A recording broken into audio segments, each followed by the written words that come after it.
Welcome प्यारे बच्चों। आज हम इस वीडियो में कक्षा 11वीं की हिंदी की पाठ्य पुस्तक से कविता चंपा काले काले अक्षर नहीं चिन्हती के एक्सप्लेनेशन को अर्थात इसकी व्याख्या को बहुत ही आसान भाषा में समझेंगे। तो चलिए शुरू करते हैं। सबसे पहले इस कविता के कवि का नाम क्या है? तो इस कविता के कवि का नाम त्रिलोचन है। त्रिलोचन, ठीक है। चंपा काले काले अक्षर नहीं चिन्हती, कविता के कवि का नाम त्रिलोचन है। अब इस टाइटल का मतलब क्या है? इस शीर्षक का मतलब क्या है? चंपा एक लड़की का नाम है, काले काले अक्षर, अक्षर का मतलब अक्षर है, और चिन्हती, चिन्हती का मतलब होता है पहचानती। यानी क्या हुआ टाइटल का अर्थ? इस शीर्षक का अर्थ है चंपा काले काले अक्षरों को नहीं पहचानती, अर्थात चंपा पढ़ाई लिखाई के महत्व को नहीं समझती।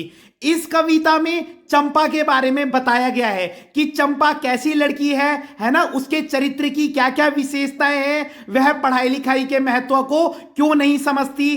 तो अब हम इस कविता की पंक्तियों पर आते हैं।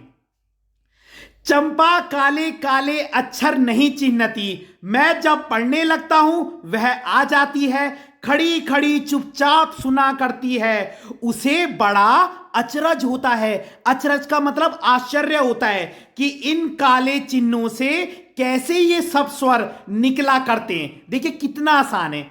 चंपा काले काले अक्षर नहीं चिन्हती, यानी चंपा काले काले अक्षरों को नहीं पहचानती, चंपा काले काले अक्षरों के महत्व को नहीं समझती। मैं जब पढ़ने लगता हूं वह आ जाती है। जब कवि पढ़ने लगता है तो चंपा आ जाती है वहां पर, और खड़ी खड़ी चुपचाप सुना करती है, और वो बड़ी चुप होकर सुना करती है कि कवि क्या बड़बड़ा रहा है, और उसको बड़ा आश्चर्य होता है। चंपा को आश्चर्य पता क्यों होता है? वो अपने मन में सोचती है कि ये कवि इन काले काले अक्षरों को देखकर क्या बड़बड़ा रहा है, क्या बोल रहा है। चंपा को बहुत ताजुब होता है कि इन काले अक्षरों में से आवाज कैसे निकला करती है ना, क्योंकि चंपा क्या है? चंपा पढ़ी लिखी है नहीं, ना ही वो पढ़ाई लिखाई के महत्व को समझती है।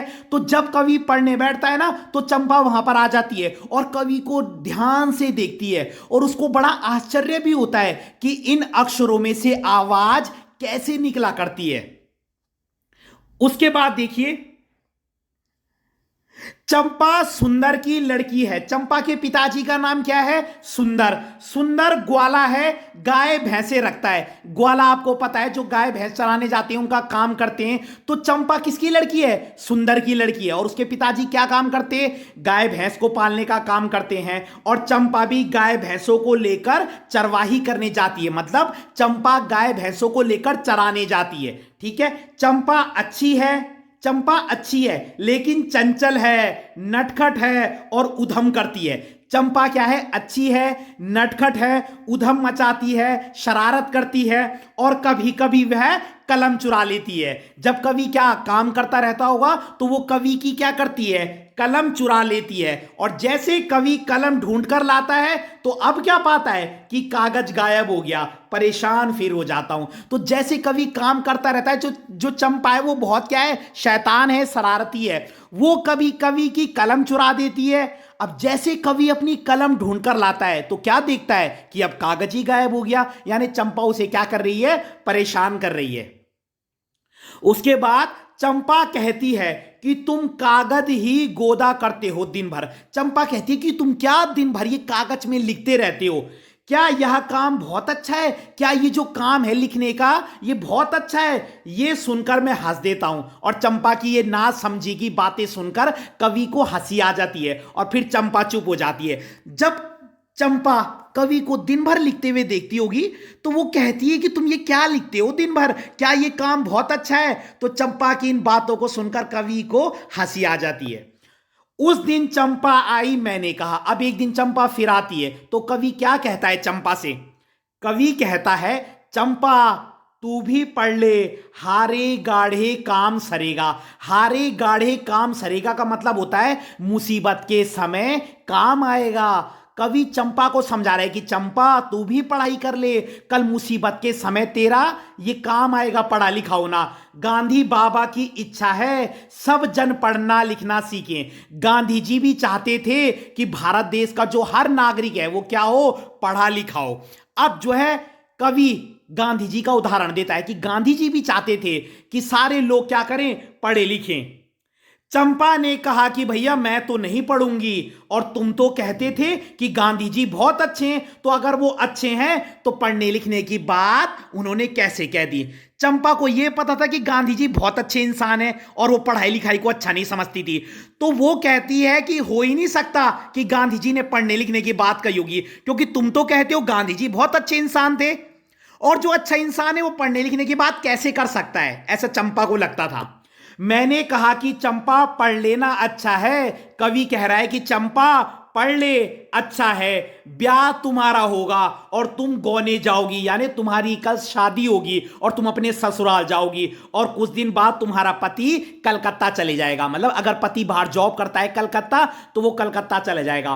बड़ी दूर है कलकत्ता, फिर तुम उसको कैसे संदेशा भेजोगी? जब भैया तुम पढ़ी लिखी नहीं हो तो कैसे पत्र लिखोगी, कैसे उसके पत्र पढ़ोगी? चंपा पढ़ ले, पढ़ना अच्छा है।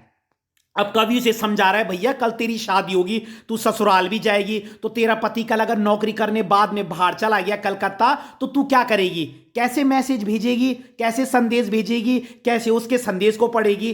चंपा बोली, तुम तो बहुत झूठे हो, तुम कितने झूठे हो, हाय राम, तुम पढ़ लिख कर इतने झूठे हो। चंपा कह रही है तुम तो बहुत ही झूठे हो, और पढ़े लिखे होने का क्या फायदा, तुम तो बहुत झूठे हो। मैं तो ब्याह कभी नहीं करूंगी, ऐसा है, मैं तो शादी नहीं करूंगी, और अगर मेरी शादी हो गई तो मैं अपने पति को अपने साथ ही रखूंगी, उसको जाने ही नहीं दूंगी कहीं, कलकत्ता में भी कभी नहीं जाने दूंगी, कलकत्ता पर बजर गिरे। यानी वो कह रही है कि मैं तो कलकत्ता उसे जाने नहीं दूंगी, कलकत्ता पर बजर गिरे, यानी भाड़ में जाए कलकत्ता। हम नहीं कहते जैसे कि मुझे कलकत्ता से कोई लेना देना नहीं है। अब वो क्यों कहती होगी ऐसा? क्योंकि उसको लगता था कि कलकत्ता जाकर जो उसका पति है वो उसे भूल जाएगा, मतलब उससे दूर हो जाएगा। तो चंपा को लगता था कि कलकत्ता उसके पति से उसको क्या कर देगा, दूर कर देगा। ठीक है, तो अगर आपको वीडियो पसंद आई हो तो लाइक कीजिएगा, कमेंट कीजिएगा और अपने चैनल को सब्सक्राइब जरूर कीजिएगा। धन्यवाद।